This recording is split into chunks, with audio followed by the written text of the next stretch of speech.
Listen, another win, another good day, man. You know how it is. I actually think today Arsenal, yeah, we were showing some signs of previous football under Wenger's regime, because I can't lie, the football I was seeing in the first 20 minutes was saucy.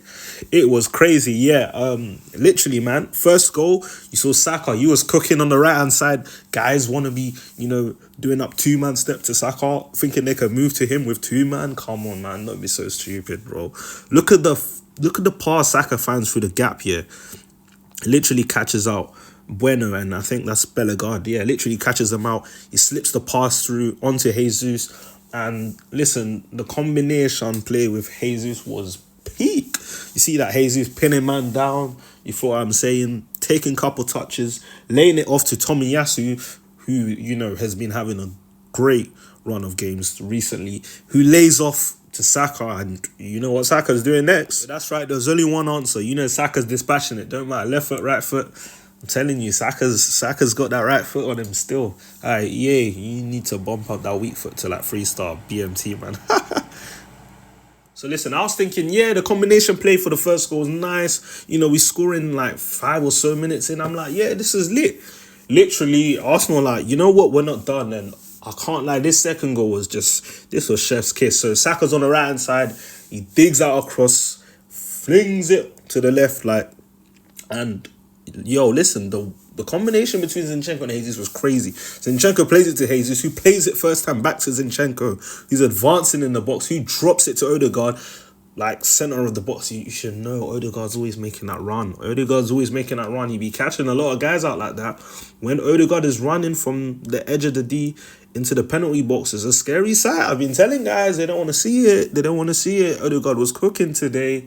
It was crazy. Odegaard's back. That's my captain. Yeah, and Odegaard from that range, yeah, he's dispatching it. I can't lie.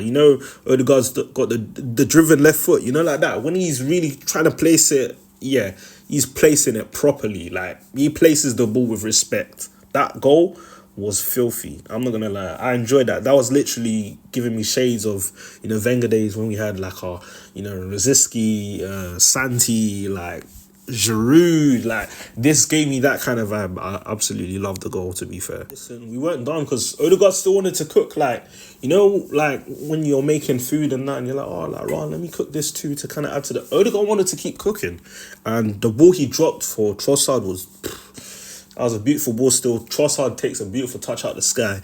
He's stretching. He can't quite meet the ball, and Jose Sa ends up, saving the shot. And eventually, I think Jose Sa actually probably like extended himself from that, so he sustained an injury and had to be replaced by their second choice keeper, Bentley. So yeah, that's about what was happening in like the first half. But first half, Arsenal were cooking. It wasn't even fair, man. I was actually wondering at this point, how many goals we might see today? Wait, maybe 4? Am I being a bit too gassed? Is 4 enough? Like, or should we go for 5? Goal difference is crazy. When you're competing with City, you got to rack up the goals. This is how it's got to be, man. Listen, when I told you in this game, I feel like the scoreline, it flatters Wolves, man.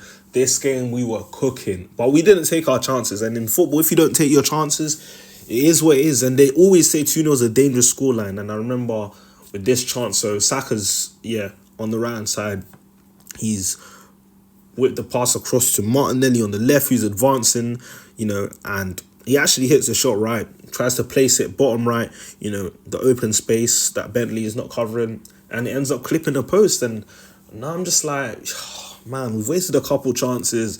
It's not looking good. Like, I wanted Martinelli or Jesus specifically to get on the score sheet, because they've only scored 1 goal in the Prem so far, I believe. And for me, I think if they're not scoring, it's presenting a huge burden to Odegaard and Saka to have to, score, and even Trossard to save us, like, from the bench, or, when he's starting, or Nketiah to contribute. Like, Martinelli and Jesus, for me, they've got more than enough quality to be adding more goals, especially in the Prem, to this team. And it was unfortunate that Martinelli didn't score this. But listen, fine margins matter. I understand we actually won this game, but I think we need to be putting teams away, man. We need to be putting teams away. Thankfully, didn't, bite us back. But, bro, we can't be playing with our chances like that. Guys, when I tell you today, Odegaard could have had a hat-trick of assists, I ain't even joking. Bro, so first and foremost, I got to give credit to Havertz. When he came on, pinched the ball off Wolves, plays it to Odegaard. Odegaard does a step over, and releases the pass straight to Trossard. He's one-on-one. I feel like Trossard takes too many touches and he gets closed down and he's not able to get off the shot away properly.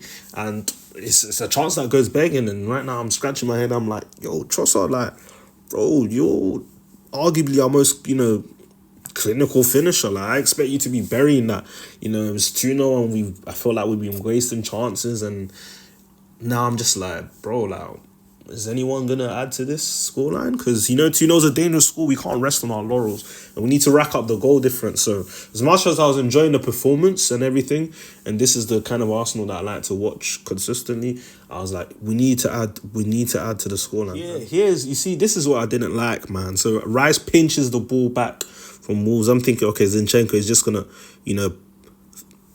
play out to Odegaard or clip it over towards where Saka is. You can see those two options are, behind the two Wolves players that are pressing. Because I'm like, listen, Wolves are pressing. We've been missing a few chances. Let's keep it short and simple. But Zinchenko just gives the ball away. He tries to be cute and play it in the box. I don't understand why. In the first half, he got lucky when he lost the ball and Martinelli bailed him out by, recovering quickly. Zinchenko, we need to stop seeing these lapses in concentration. We need to stop seeing it, man, because for me in football, the fine margins matter. They matter, bro. And I feel like, what's weird? I feel like Zinchenko actually perhaps has improved defensively. Like, I'm not seeing him necessarily get cooked.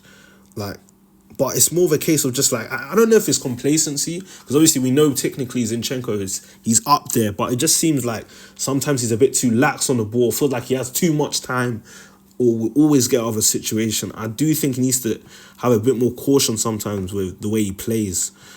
As much as, I love risks to be taken and stuff like that, he needs to be able to understand, when he should be managing a game. And the thing is, listen, Tomiyasu's been cooking.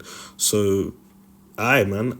If Tomiyasu's knock isn't too serious, I'm pretty sure Arteta can, put Tomiyasu at left back whenever. Even Kivy was an option at left back if Arteta wants more defensive, qualities there, to be honest. Because Zinchenko's best qualities are, what he provides creatively. But yeah, unfortunately, Tommy went off with what seemed like a knock. Hopefully he's not serious because, bro, we need Tommy. Like, Tommy's been really good, these past few games, and he's such a valuable member of the squad.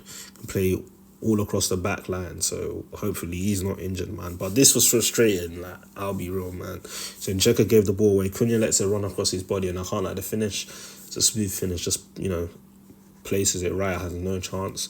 And right now I'm like, yo, it's the 86th minute. Cunha just scored. Now we got a hold on, so Arteta throws on Jorginho and Kivior, to lock up the game. It's brought on subs to, be able to control the game and, get away with the 3 points. Bro, Odegaard delivers another lovely opportunity, and he plays the ball on the outside of the Wolves defender for Nketiah to run across and receive, and, it was perfectly timed. Nketiah's onside, man. He's onside. Yeah, it's 3-1. Eddie's going to blast it in or whatever. Bro, I don't know. I think Eddie tried to be too cute with the finish, tried to place it bottom left. I see a ricochet off the post. I'm like, what? I couldn't believe it. Because we've been so wasteful this game. I feel like we could have scored 6 goals. And I thought this was going to be the goal to kill off the game, man. It wasn't. It just wasn't. So what that meant was we had to be hanging on. We had to be hanging on for the end of the game. And I feel like the scoreline doesn't represent, the quality that we showed in the attacking phases. At least up until, the finishing in this game. Because I think we were on fire first half especially. And obviously I understand the players looking for control, not wanting to overexert themselves, because we've obviously got a match on Tuesday against Luton away, actually. So I understand that, but at the same time, I just feel like this is a game that we need to be, taking more of our chances from. And I think even the first half, Jesus, I saw that one come on at the near post. You should have put that away, man, bro. And man, like, we need more. We don't have the striker to necessarily bag 30 goals, so everyone needs to be contributing. Guys can't be missing chances, because it's one of those ones where it's like, like a guy that misses his mail doesn't know where the next one's gonna come from. Like, it's madness. Come on, man. Come on. We can't be relying on the Saka, cutting finesse all the time. We can't be relying on Odegaard to be, dropping in edge of the D and just like placing it all the time. We actually have to finish our own chances, and it's one of those ones. I keep saying 2-0's a dangerous scoreline. If you don't finish your chances, things can happen. Fortunately, we got away with the 3 points, which is all that matters. And yeah, now we need to focus on Tuesday to Luton, and hopefully the later results and the weekend pan to our favour.